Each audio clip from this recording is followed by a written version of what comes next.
ఏ పాము కాటేలే.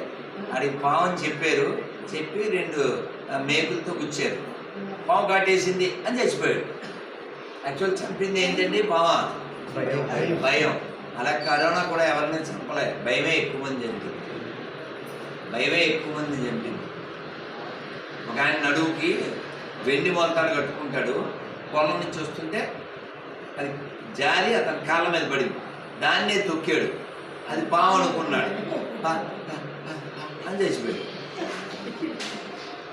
అదే నేను కరోనాకి వ్యాక్సిన్ వేసుకోలేదు, ఉన్నాగా తిరుగుతున్నాగా. సో కాబట్టి భయం చాలా బ్యాడ్ క్వాలిటీ.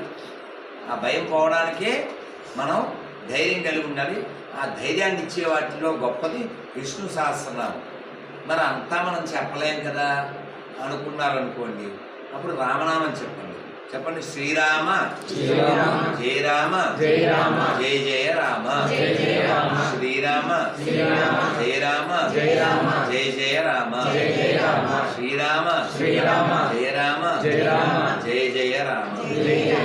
సీతారామచంద్రమూర్తి భగవానికి, లక్ష్మణ స్వామికి, పవన సుత వీర హనుమానికి జై శ్రీరామ్.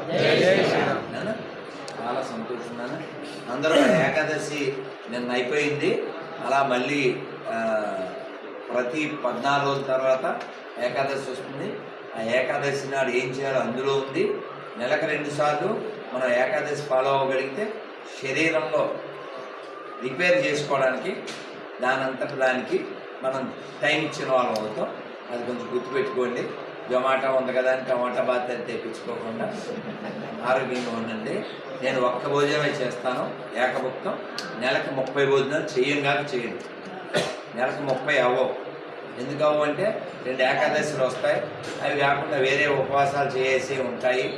కాబట్టి మనం ఏదో అంటారు కదా, మా గురువుగారు చెప్పేవారు, have lunch like a king, supper like A beggar. మనం ఇంకా ఎప్పుడు పడితే అప్పుడు కింగ్ అయిపోతే బొంగులు తొందరగా వచ్చేది. బొంగులు అంటే తిట్టు కాదండి, బ్యాంబూ స్టిక్, అదే తిట్టు అనుకునేది నేనా.